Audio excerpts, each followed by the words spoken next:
Yang pertama, ini adalah sebuah rangkuman mengenai flowchart untuk melakukan pendaftaran UTBK SBMPTN. Ini dapat juga dilihat di laman LTMPT. Agak dekat Pak Arif, agak baik. Dekat suaranya. Kurang keras ya, baik saya keraskan. Mungkin kurang keras tadi. Baik, ini adalah slide yang merupakan rangkuman terkait dengan diagram alir untuk pendaftaran SBMPTN yang juga bisa dilihat di laman LTMPT pada menu pembayaran biaya UTBK. Di bagian atas itu ada flow supaya juga memahami bagaimana flow untuk melakukan pembayaran. Ya. Pada dasarnya tadi Pak Budi sudah menjelaskan bahwa siswa itu harus punya akun portal, ya, dan sudah ada sekitar tadi dijelaskan kurang sedikit dari 1,5 juta. Tapi nanti dikurangi dengan yang sudah diterima melalui jalur seleksi SNPTN, mereka tidak akan diperbolehkan mendaftar UTBK. Nah, setelah itu esensinya nanti, walaupun ada kedetailan ya kan, itu harus memilih menu pendaftaran UTBK di portal tadi. Lalu ada dua jenis pendaftar. Ada yang akan menggunakan skema kartu Indonesia Pintar yang disingkat KIP Kuliah, tapi ada yang pendaftar reguler. Nah, kalau diperhatikan di sini, kalau mendaftar melalui skema KIP Kuliah, saya gunakan yang tidak dulu ya kan, itu nanti akan melengkapi biodata, mengisi kebutuhan khusus jika diperlukan. Di situ ada dua jenis kebutuhan khusus yang nanti akan difasilitasi pada saat pelaksanaan ujian, yaitu disabilitas netra atau buta. Buta adalah buta dalam arti kalau sekarang keseharian di sekolah itu dia memang bisa mengikuti mata pelajaran secara biasa ya kan, tanpa menggunakan braille atau alat khusus, itu ya bukan buta. Walaupun misalnya punya kurang penglihatan yang baik, itu bukan buta. Yang penting bahwa ini memang yang namanya tunanetra itu buta. Yang kedua adalah disabilitas daksa atau kata lainnya lumpuh, maaf ya.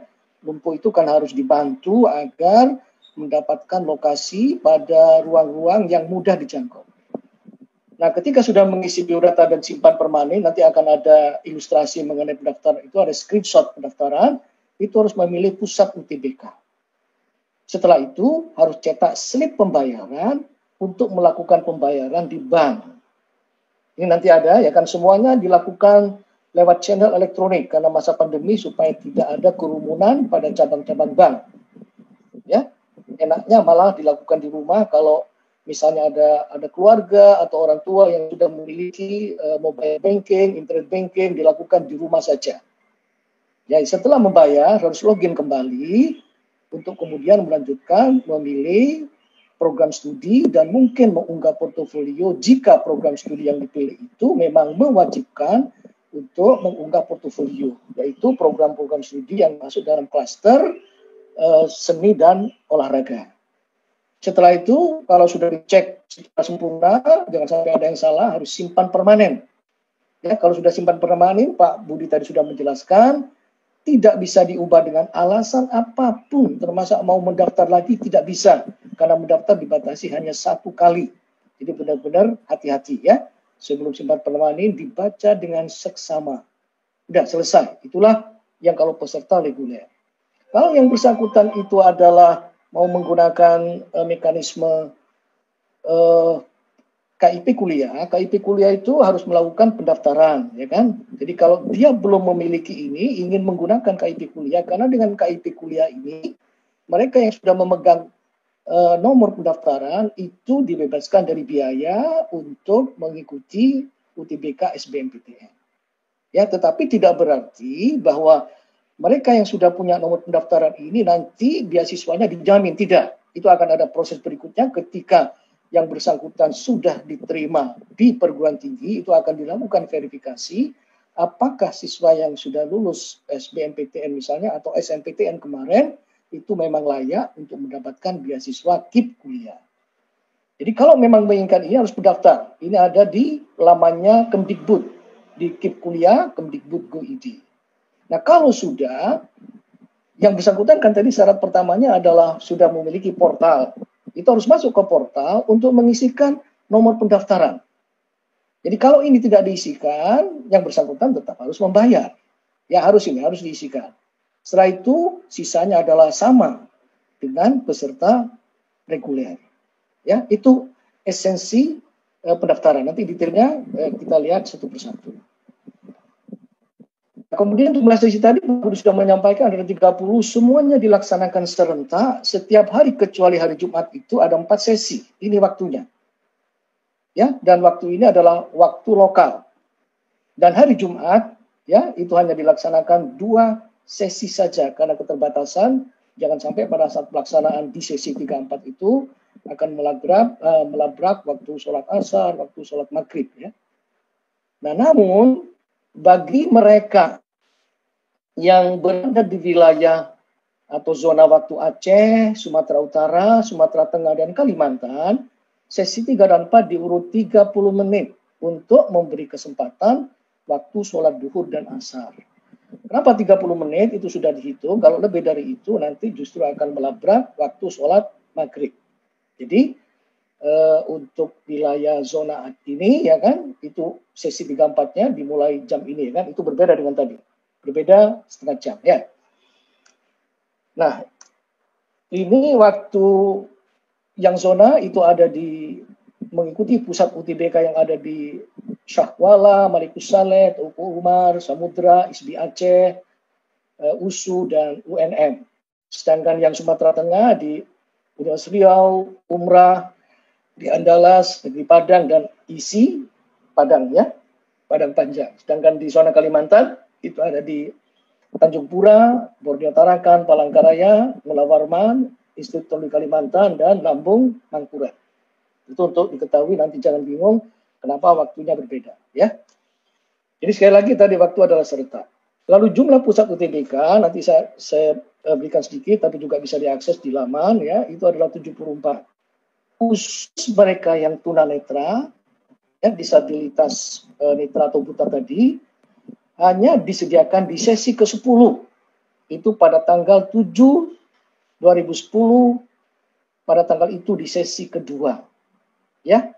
Kenapa? Ini karena dipusatkan hanya pada beberapa pusat UTBK yang berada di dalam kota yang berdekatan, mereka hanya dilaksanakan di kota tertentu. Kenapa? Karena ruang untuk peserta tunanetra itu berada di sebuah ruang yang bersama semua tunanetra dan sifatnya eksklusif. Karena pelaksanaannya itu dibantu dengan menggunakan screen reader. Jadi tunanetra ini harus, mohon maaf, bukan tunarungu, ya, bukan yang tuli. Jadi kalau mohon maaf buta dan tuli, sementara LTMPT tidak bisa mengakomodasi, misalnya menggunakan tes pakai huruf braille, belum ya. Jadi hanya yang tunanetra, tapi pendengarannya harus mampu untuk mendengar screen reader tadi. Kemudian jenis disabilitas yang kedua adalah tunadaksa, kata lainnya adalah lumpuh atau disabilitas daksa. Ini juga akan difasilitasi untuk bisa ditempatkan di ruang yang mudah dijangkau, tapi dicampur dengan peserta lain. Kenapa ini dikecualikan untuk ditempatkan khusus? Karena mereka mungkin pakai kursi roda ya kan, sehingga memang harus jangan berada di lantai yang tinggi, tapi di lantai pertama dan yang mudah diakses. Tapi hal ini ada yang perlu diwanti-wanti, terutama untuk yang tunanetra, jangan sampai terjadi, dan ini terjadi tahun lalu ya. Dia sudah tahu buta, tapi kemudian dia mendaftar peserta reguler. Tahun ini sudah disepakati oleh panitia LTMPT kalau dia buta, lalu memilih yang akan tidak dipilih persyaratan buta itu, maka dia akan dicampur dengan peserta reguler dan tidak difasilitasi apapun. Jadi sama aja dengan dia tidak bisa mengerjakan apapun. Hati-hati, ya, terutama kepada ibu guru konseling ya kan, itu untuk memperhatikan aspek ini. Sebaliknya juga dia adalah dia peserta normal, lalu memilih ruangnya, memilih tentang dia adalah buta. Walaupun cuma ada gangguan penglihatan, tapi dalam sehari-hari di sekolah itu memang dia tidak buta. Nah, oleh karena di situ itu menggunakan screen reader, ya kan, soal-soal itu memang dibuat untuk keperluan orang buta, maka yang bersangkutan tidak akan diperbolehkan mengikuti ujian. Penting. Sekali lagi, tidak buta, mencadang buta, tidak akan mengikuti ujian. Resiko ini mohon ditanggung sendiri, karena nanti pada saat saya berikan ilustrasi mengenai screenshot untuk pendaftaran itu jelas. Ya, nanti juga ada disclaimer, ada warning mengenai itu. Nah, tapi kalau yang tunadaksa ini jangan mengaku-ngaku tunadaksa, nanti benar-benar jadi tunadaksa, karena ini tidak ada sanksi, ya kan. Jadi karena Anda ingin mendapatkan tempat yang dekat, lalu Anda mengaku tunadaksa. Jangan mengaku-ngaku, ya. Nanti Allah Ta'ala akan memberikan, justru Anda akan menjadi lumpuh. Ya. Jadi ini disediakan memang khusus mereka yang punya disabilitas kaitan dengan lumpuh. Baik, ini semua pusat UTBK saya tayangkan, tapi ini dari dalam LPTMPT. Cuman yang dikuningkan itu adalah nanti begitu peserta itu mencentang bahwa dirinya adalah tunanetra, maka yang akan disediakan itu yang saya blok kuning itu sudah ditentukan oleh panitia. Ya, yang berdekatan, kota-kota yang berdekatan, apalagi perguruan tinggi yang berada dalam satu kota itu hanya difokuskan pada satu perguruan tinggi, sehingga proses untuk pengadaan alat, penyediaan khusus itu lebih mudah, ya kan, dan lebih efisien. Nah, ini ya, jadi ada yang kuning-kuning, nggak akan saya baca. Dari setiap kota itu sudah ada yang mewakili. Ya, seperti misalnya di semua pusat UTBK termasuk sub-pusat UTBK yang dikelola oleh pusat UTBK UPI itu hanya ada di Bumi Siliwangi di Bandung, di UPI, ya kan. Nah, demikian seterusnya termasuk juga yang ada di Papua, ya kan, juga ada di Cendrawasih, itu sudah dipilihkan satu kota yang memungkinkan kota-kota yang lain itu untuk tidak terlalu jauh mengikuti ini, ya kan. Walaupun setiap tahun itu nggak banyak, ada sekitar tahun lalu itu ada total sekitar 80-an, ya kan, 80 tunanetra, ya kan, yang tersebar, tapi yang banyak itu memang di kota-kota besar seperti Surabaya, Bandung, ya kan, kemudian di Jakarta, yang lain itu sedikit, ya. Baik, pembayaran itu harus dilakukan di 3 bank mitra, tidak dapat dilakukan di bank yang lain. Juga jangan sampai terjadi melakukan transfer, tidak bisa dilakukan transfer, ya. Seperti halnya sekarang itu kalau kita belanja online itu kan akan mendapatkan namanya itu virtual account. Nah, virtual account itu nggak bisa ditransfer, kita harus masuk memilih virtual account-nya, misalnya Shopee, ya kan, Tokopedia. Ini sama dengan itu, mirip dengan itu. Jadi untuk itu nanti di dalam pendaftaran itu pada saat dia harus membayar, itu akan ada slip pembayaran yang di dalamnya berisi kode pembayaran. Ya, dan itu harus membayar di salah satu bank ini. Jangan bayar 2 kali. Nanti merepotkan panitia, bayar 2 kali nanti mau minta yang sudah kadung dibayar untuk diminta kembali. Aduh, ya, kasihan kita panitia, ya. Jadi tolong hati-hati. Dan semuanya ini menggunakan electronic channel. Jadi tidak menggunakan cabang. Sekali lagi, ini karena kita mengikuti prosedur COVID, ya kan, di mana menghindari kerumunan, ya. Jadi ini semuanya sudah disediakan dan nanti secara detail prosedurnya itu bisa diakses melalui laman LTMPT. Pembayaran dilakukan nanti juga sama, ya kan, dengan kalau kita belanja, kalau lebih dari waktu tertentu lalu dianggap bahwa apa yang telah kita mau beli itu dihapus. Ini diberi waktu 2 kali 24 jam. Tahun lalu cuma diberi waktu 1 kali 24 jam karena ada persoalan-persoalan teknis di bank. Kalau membatalkan itu lebih sedikit, ada lebih 1 24 jam itu yang bersangkutan sudah tidak mungkin melakukan pendaftaran, tapi yang bersangkutan masih bisa karena pihak bank terlambat sedikit. Itu kita extend menjadi 2 kali 24 jam. Jadi sekali lagi pembayaran dilakukan, nanti ada contoh slip pembayaran, itu ada kode pembayaran panjangnya 8 digit dan NISN. Sehingga tidak mungkin ada seorang siswa itu akan ketukar karena yang dicocokkan adalah pasangan antara kode pembayaran yang dibangkitkan pada saat melakukan pendaftaran ditambah dengan NISN yang sudah harus valid pada saat mengisi di portal SPPT pada saat mau mendapatkan akun. Sedangkan khusus pemegang nomor pendaftaran KIP kuliah itu dibebaskan dari biaya UTBK. Bukti pembayaran, tolong perhatikan dengan baik, melalui channel apapun tadi yang elektronik, itu akan ada kode pembayarannya 8 digit, ada nomor NISN, ada nama yang bersangkutan, ada tanggal lahir dan berapa nominal pembayaran. Ya, ini adalah untuk menelusuri jika terjadi persoalan-persoalan terkait dengan pembayaran di ketiga bank mitra tadi.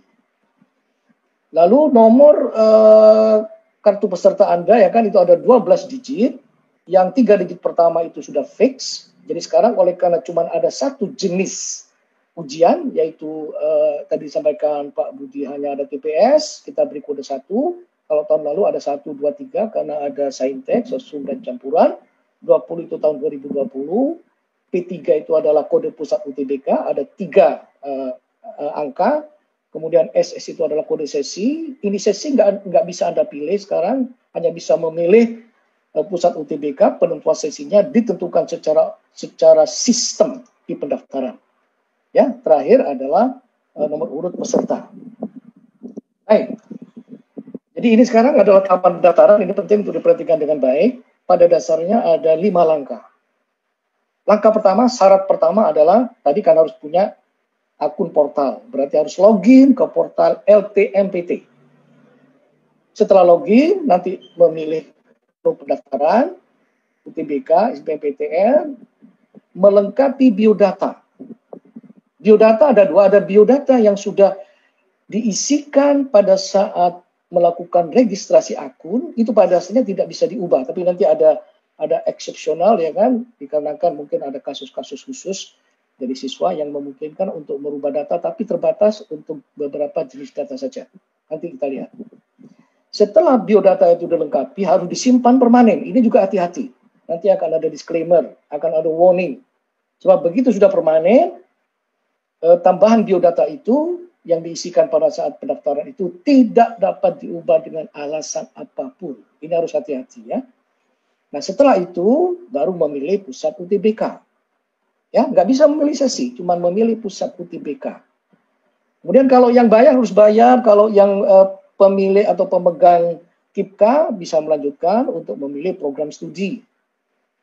Tadi disampaikan Pak Budi, kita sekarang itu ada 9 poltek yang bergabung untuk pendaftaran. Tetapi tidak boleh memilih program studi lintas. Jadi kalau memilih non-poltek, baik pilihan 1 maupun pilihan 2, harus non-poltek. Ketika salah satu memilih poltek, maka keduanya harus juga dari program studi di poltek. Itu kebijakan panitia, ya, dengan berbagai pertimbangan. Setelah itu kalau program studi yang dipilih itu adalah program studi dalam kelompok seni dan olahraga, itu harus mengunggah portofolio. Nanti ditunjukkan ya kan. Terakhir setelah semuanya selesai ada konfirmasi akhir. Tolong perhatikan dengan baik. Ya, sehingga kalau masih belum benar bisa balik sampai ke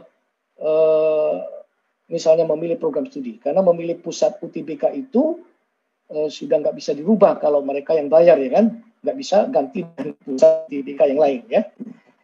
Baik. Ini ada 3 skenario yang saya sampaikan. Skenario yang lengkap itu, dari mulai langkah ke 0 sampai langkah ke 5 tadi, itu untuk peserta reguler. Yang kedua, skenario mereka adalah yang pemegang KIP kuliah. Yang ketiga, mereka yang memilih prodi yang mewajibkan portofolio. Ada 3 skenario. Yang lengkap ada di sini. Ya. Jadi ini skenario-nya, dia peserta reguler. Siswa adalah peserta reguler. Ya baik yang baru lulus tahun 2020 atau juga 2019 dan 2018 sampai 3 tahun terakhir. Yang bersangkutan tidak memiliki nomor pendaftaran Kartu Indonesia Pintar Kuliah sehingga harus membayar. Peserta tidak mempunyai disabilitas, tidak memerlukan bantuan khusus pada saat mengikuti ujian. Ini skenario yang saya contohkan. Lalu terakhir, pada saat memilih program studi, tidak harus program tersebut tidak mengharuskan untuk mengunggah portofolio. Ini langkah ke-0. Jadi setelah login di portal, masing-masing harus ingat username-nya itu berupa email address yang sudah dikonfirmasi pada saat melakukan registrasi akun. Lalu ada password. Kalau passwordnya lupa, namanya manusia. Ya, itu di pendaftaran itu sudah ada bantuan, lupa password. Sehingga nanti ada proses masuk ke sistem kita, diminta untuk mereset password. Jadi nggak perlu menghubungi call center, helpdesk nggak perlu kalau cuma lupa password. Yang susah, kalau username-nya, email address-nya itu lupa. Loh kok bisa Pak, email address lupa? Ada begini persoalannya, ya kan? Terjadi bahwa siswa itu karena sesuatu hal itu merubah email address-nya, sehingga yang tercatat di tempat kita itu mungkin dia sampai daftar 3 kali dengan email address yang berbeda. Kemudian pada saat dia mau login lupa, email address yang saya pakai yang mana, yang dicoba yang pertama gagal, dicoba yang kedua gagal, yang ketiga lupa email address-nya yang mana kan ya. Nah kalau ini terpaksa harus menghubungi call center untuk bertanya email address mana yang dipakai oleh yang bersangkutan. Tapi ini seharusnya nggak banyak. Ya. Jadi setelah login ke portal itu, pilih menu UTBK SBMPTN, pendaftaran UTBK SBMPTN. Menu verifikasi ini udah nggak bisa dirubah. Karena kita sudah memberikan kesempatan sangat panjang, baik itu pada pendaftaran registrasi akun tahap pertama dan tahap kedua, sehingga kalau setelah itu masih juga diperpanjang, karena ada yang keliru ISN, keliru foto, kita beri kesempatan. Ya. Yang kedua, ini masih bisa menyusul.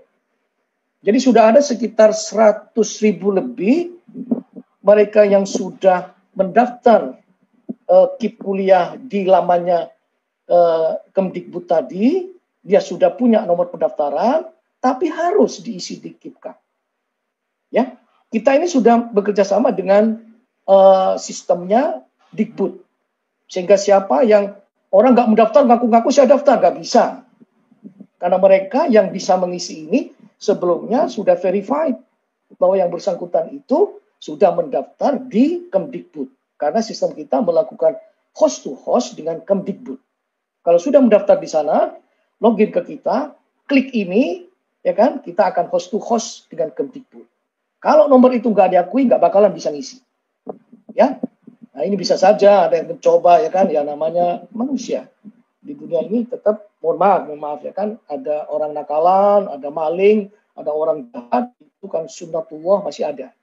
Tapi kita lengkapi untuk meminimalkan itu. Baik, setelah memilih menu ini, ya,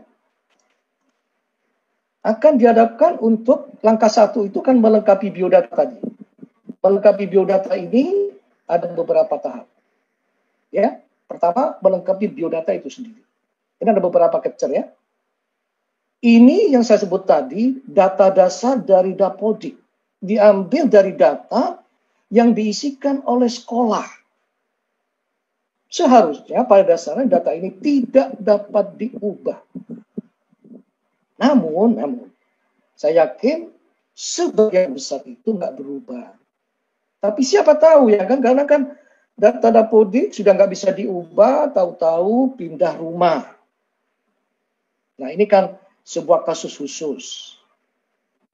Ya, sehingga atas pertimbangan itu ada 3 jenis data yang dapat diubah. 1, pas foto. Saya nggak tahu, padahal pada saat mendaftar itu di pendaftaran akun, registrasi akun sudah difasilitasi untuk mengedit foto sehingga wajahnya itu kelihatan jelas. Tapi saya nggak tahu, seharusnya anak SMA sekarang kan nggak gaptek, ada saja yang saya juga nggak tahu, hanya kelihatan putih atau kelihatan hitam. Itu berarti dia nggak perhatikan bahwa pada saat melakukan pendaftaran akun itu fotonya kelihatan. Tapi ada loh Dari setiap tahun ada yang seperti itu. Ada tadi disampaikan Prof. Nasi, narsis. Saya juga nggak habis pikir. Kenapa sih anak SMA itu kok yang diupload itu adalah foto, padahal disampaikan pas foto. Dari situ dikasih contoh, pas foto yang benar seperti apa. Saya juga nggak habis pikir, ya kan? Ingat loh, ya nanti setelah disampaikan informasi tadi, karena gara-gara foto yang mohon maaf, ya kan, tidak beretika, itu bisa menyebabkan tidak diterima. Itu atas pertimbangan apa? Pertimbangan etika. Nah untuk itu oleh karena ternyata masih ada yang, ya dalam kurung kalau saya sebut mungkin gaptek, sehingga wajahnya nggak kelihatan, yang kelihatan cuma bajunya kan putih toh. Untuk itu masih diberi exit policy, kebijakan. Termasuk alamat kalau tiba-tiba dia pindah di saat-saat akhir ini, ya kan. Dan terakhir nomor telepon ini kan nanti ada contoh di bawah, ya kan, ini kebetulan nomor teleponnya sama tim saya nggak diisi. Tadinya nggak diisi, kemudian punya nomor HP, penting, ya kan, walaupun untuk kontak peserta itu kita bisa melalui email yang sudah didaftarkan pada saat melakukan registrasi akun. Nah untuk perubahan ketiga ini kalau terpaksa terjadi, itu harus dilakukan melalui pusat UTBK. Tidak lagi bisa melalui portal, kita tutup, begitu dibuka semua akan akses ke situ. Kita berikan akses kepada tim di pusat UTBK untuk melakukan perubahan tadi. Tetapi kalau alamat dan nomor telepon itu bisa diverifikasi lewat WA. Misalnya ditanyakan EGSN, ditanyakan MPSN, ditanyakan tanggal lahir, kemudian diubah oleh tim pusat UTBK. Tapi khusus pas foto nggak boleh diaku-aku. Harus yang bersangkutan datang ke pusat UTBK, membawa identitas tambahan untuk memastikan bahwa ini adalah pas foto yang akan digantikan perubahannya oleh yang bersangkutan. Ya, nggak bisa kalau ini cuma lewat WA, harus datang. Sekali lagi ini nggak banyak, hanya terjadi, saya juga nggak tahu, ya kan, siswa-siswa yang sudah jelas-jelas fotonya harus seperti ini, ya kan. Ini foto bukan di antara kamu, tapi foto yang kita sudah mendapatkan izin dari yang bersangkutan, putra-putrinya panitia yang sebagai yang mengizinkan untuk digunakan. Ya, kemudian di bagian di situ ini yang tambahan. Tadi kan yang pada dasarnya tidak bisa diedit langsung, kecuali tiga jenis data ini yang harus melalui pusat UTBK. Yang ini harus ditambahkan karena belum ada pada saat melakukan registrasi akun. Nama ayah atau wali, nama ibu. Ibu nggak boleh wali, ya kan? Ibu kan harus ibu, ya kan? Lalu ada pendidikan ayah, pendidikan ibu, pekerjaan ayah, pekerjaan ibu, penghasilan ayah, penghasilan ibu, jumlah kakak, jumlah adik. Nah ini bagi mereka yang sudah pernah mendaftar SNMPTN dan tidak lulus SNMPTN, mendaftar lagi di UTBK SBMPTN, ini akan terisi sesuai yang telah pernah diisi di SBMPTN. Silakan, apakah itu mau diedit atau enggak, terserah adik-adik sekalian. Ya, itu karena kita terintegrasi antara sistemnya SNMPTN dengan sistemnya UTBK dan SBMPTN. Semuanya harus mendaftar lewat portal, sehingga kita memang sudah tahu identitas dari semua yang mendaftar baik SNMPTN maupun UTBK SBMPTN. Oke. Bagian ketiga dari melengkapi biodata itu adalah kebutuhan khusus. Ini di sini. Nih, perhatikan ada peringatan. Pastikan mencentang pilihan kebutuhan khusus disabilitas netra bagi yang mempunyai disabilitas netra atau buta. Jelas ya? Saya katakan buta. Bukan karena punya gangguan tapi tetap bisa membaca. Itu enggak termasuk buta. Jika tidak mencentang, maka Anda ditempatkan di ruang ujian yang tidak ada fasilitas untuk disabilitas netra. Saya sampaikan tadi dicampur dengan peserta reguler. Tidak ada fasilitas apapun. Atau sama saja dengan nggak akan bisa mengerjakan apapun. Yang kedua, jangan mencentang kebutuhan disabilitas apabila tidak memiliki disabilitas netra. Ini memang yang di penekanan netra. Apabila ternyata Anda terbukti tidak memiliki disabilitas netra, maka Anda tidak diperbolehkan mengikuti ujian. Saya sudah sampaikan. Tunanetra memilih yang tidak tunanetra, yang tidak tunanetra memilih tunanetra. Dua-duanya ada sanksi. Sanksi yang paling berat, tidak tunanetra memilih tunanetra, nggak boleh ikut ujian. Sebaliknya, orang tunanetra memilih tidak tunanetra, silakan bergabung dengan peserta reguler tanpa bantuan fasilitas khusus. Ini bisa dipilih dua-duanya kalau yang bersangkutan sekaligus lumpuh dan buta. Yang lumpuh kok nggak ada warning, Pak? Nggak usah lah.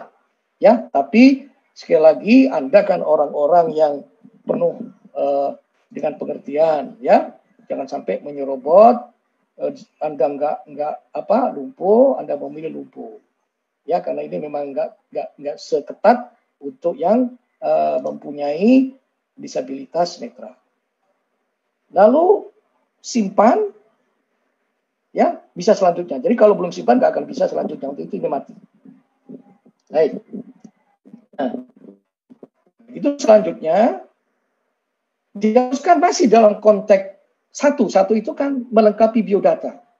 Ini pilihan jurusan program keahlian. Tadi Prof. Budi sudah menjelaskan bahwa oleh karena sekarang ini berbeda dengan tahun-tahun sebelumnya, jenis ujiannya cuma tes pengetahuan skolastik, sehingga untuk memfilter apakah seseorang itu memang layak untuk berkuliah di sebuah program studi tertentu, itu dikaitkan dengan jurusan pada saat di SMTA. Yang SMTA itu bisa SMA, bisa MA, kemudian bisa SMK, bisa juga lulusan paket C. Ini ada petunjuk, ya. Nah, jadi nanti ini sudah nggak bisa dirubah. Ini contoh siswa dami. Kalau nanti Anda ini akan tertulis nama Anda, tanggal lahir Anda, NISN siswa, NPSN siswa. Kalau dia ini oleh karena case study satu ini adalah untuk mereka yang tidak punya nomor pendaftaran kuliah, ini tertulis tidak terdaftar. Kalau kita sudah tahu SMA-nya dari mana, begitu kita tahu klaster SMA, begitu dia SMA, maka di sini sebenarnya ada pilihan, ada SMA IPA, ada SMA IPS, jurusan IPS, ada SMA jurusan bahasa, kemudian ada SMA keagamaan atau teologi. Tapi begitu ini kita tahu MA juga sama, ada MA IPA, ada MA IPS, yang dipilih ada MA bahasa, dan nggak ada ya keagamaan. Kalau MA pasti keagamaan, agamanya pasti Islam ya.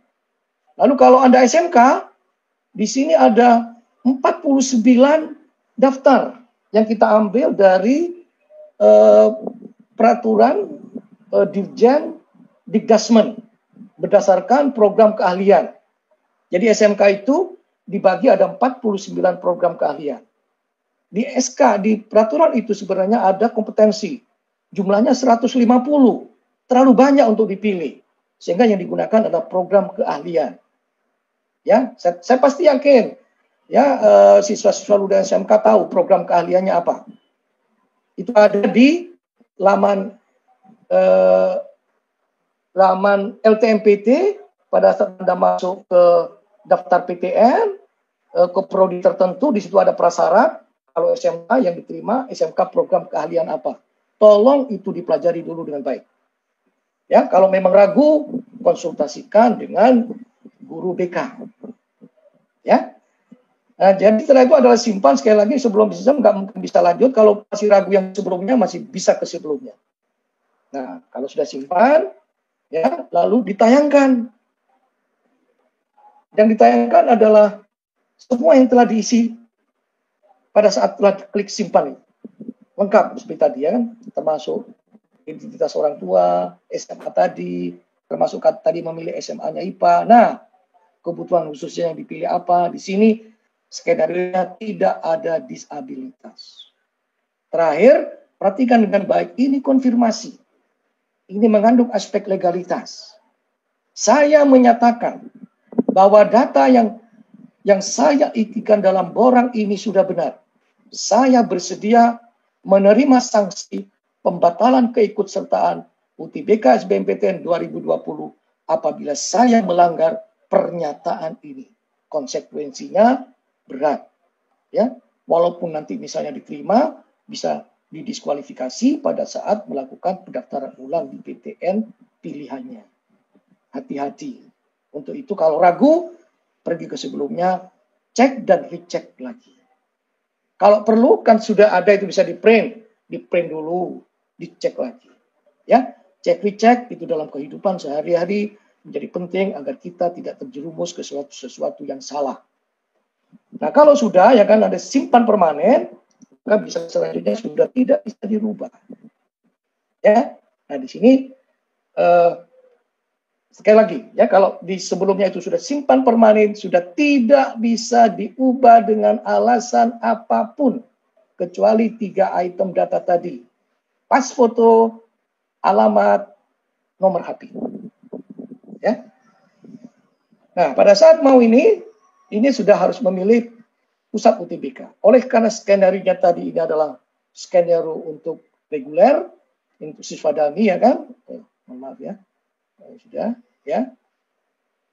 Sudah simpan permanen, maaf. Nah, ini tidak terdaftar. Anda tidak memiliki nomor pendaftaran KIP kuliah sehingga harus membayar biaya UTBK. Masih juga diberi kesempatan.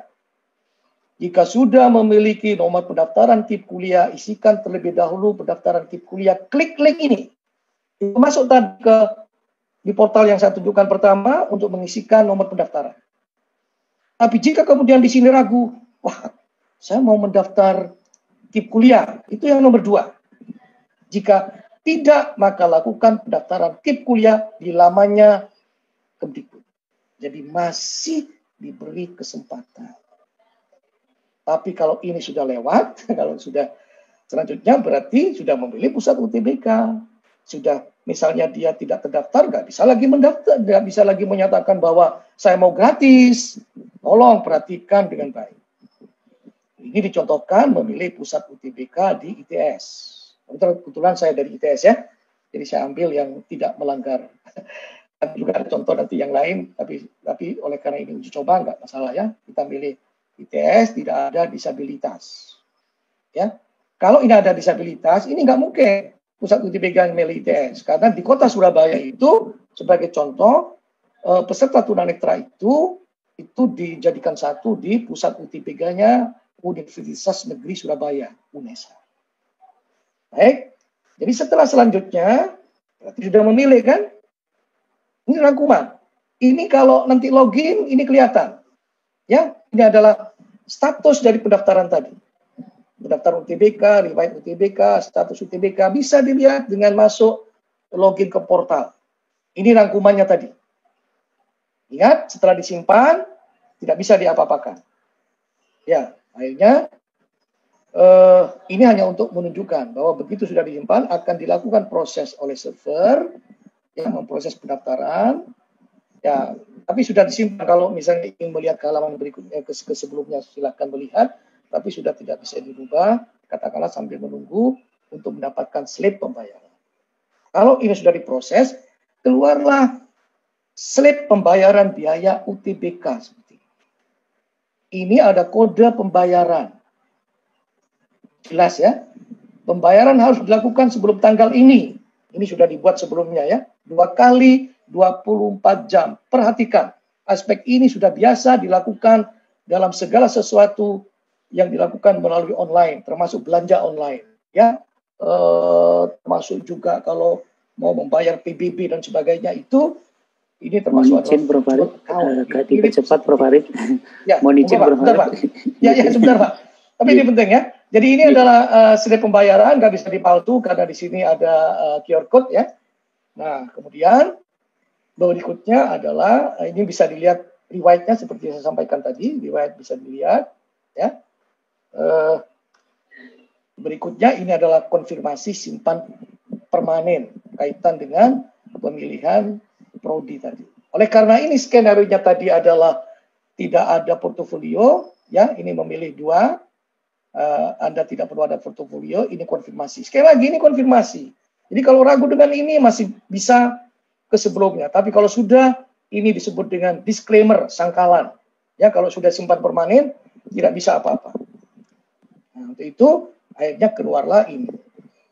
Ini adik-adik sekalian, ini juga masih sering terjadi. Datang mau ke pusat UTBK untuk ikut ujian, nggak bawa kartu ini. Saya juga kok bisa ya kan? Jadi pada saat tadi telah berakhir ada dua pilihan. Mau simpan, itu silakan simpan di handphone Anda, simpan di laptop, atau Anda misalnya akses lewat warnet, cetak langsung ke printer yang tersedia di warnet.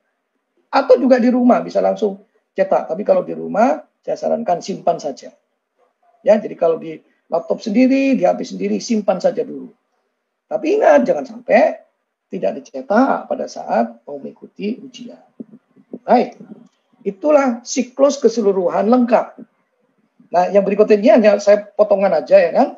Ini skenario 2, ini adalah peserta memiliki nomor pendaftaran KIP kuliah, tapi tidak memiliki disabilitas.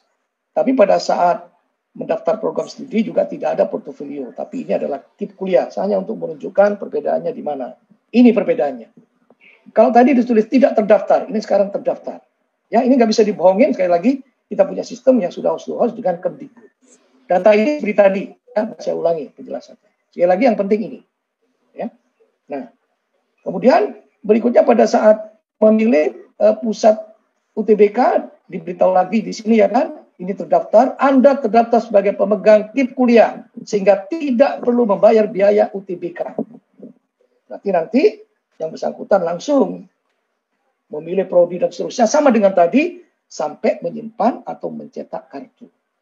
Di kartu itu ada identitas, bahwa ini ini penanda ya kan, penanda bahwa yang bersangkutan adalah pemegang nomor pendaftaran KIP kuliah. Ya, karena ini penting juga pada saat melakukan pendaftaran ulang di perguruan tinggi untuk secara cepat mengetahui apakah Anda termasuk sesuatu nanti yang harus diverifikasi atau tidak. Itu aja perbedaannya. Ya. Skenario terakhir adalah peserta disabilitas netra. Jadi ini netra nanti memerlukan fasilitas khusus, panitia menyediakan screen reader. Ini kebetulan juga yang bersangkutan memiliki KIPK sehingga bebas dari biaya. Dan terakhir ini skenario-nya adalah yang bersangkutan itu ada keharusan mengunggah portofolio. Ya, ini nggak berubah, ini sama karena KIPK. Kemudian yang beda di sini. Ya, ini tadi kan pilihan untuk peserta dengan disabilitas netra. Tapi ini kan portofolio, ya kan. Jadi dengan disabilitas netra itu memang tidak ada penjelasan ya kan untuk menghindari terjadinya diskriminan. Tapi pada saat datang ke pusat UTBK itu memang disediakan khusus. Terakhir adalah yang mewajibkan untuk unggah portofolio. Jadi tadi yang bersangkutan itu adalah memilih 2 program studi, yaitu di ISI Surakarta dan ISBI Aceh, yang dua-duanya mengharuskan mengunggah portofolio seperti ini. Pastikan, jangan sampai Anda salah memilih program studi. Lalu simpan, Anda bisa ke selanjutnya. Ini adalah tayangan kaitan dengan apa yang harus dilengkapi kaitan dengan portofolio. Ini ada 2 ya. Sesuai dengan ini sudah ada ketentuan kalau saya memilih pendalangan, saya memilih apa itu apa yang diunggah sudah ada ketentuan. Lihat di laman LTMPT. Ya, termasuk juga di situ selain mengunggah ada portofolio yang harus diisi. Tipe dokumennya itu adalah PPT seperti ini harus. Dan template-nya itu bisa di-download ya, diunduh. Akhirnya kalau dia sudah mengisi di sini dia diminta untuk mengunggah, silakan unggah, pilih filenya di laptop Anda atau sudah disiapkan di handphone silakan. Ya. Dan kalau sudah maka akan di sini sekarang menjadi sudah diunggah. Bisa dicek, perhatikan dengan baik ukuran filenya, cocokkan dengan yang ada di laptop atau di HP. Kalau misalnya jauh berkurang dari ini berarti ada kesalahan. Sehingga mungkin harus mengulang karena ini masih bisa untuk melakukan perubahan karena belum simpan permanen. Tapi kalau sudah nanti ini yang isian portofolionya, kalau sudah simpan permanen itu sama dengan yang sebelumnya. Itulah keseluruhan yang saya sampaikan. Tapi nanti ya kan, ini sekarang sedang disediakan oleh tim saya, akan ada video seperti apa yang saya jelaskan tadi, bahkan mungkin lebih lengkap. itu nanti bisa diunduh di server downloadnya LTMPT. Bisa ada link nanti pada saat masuk ke laman LTMPT di bagian bawah itu ada bahan unduhan ya.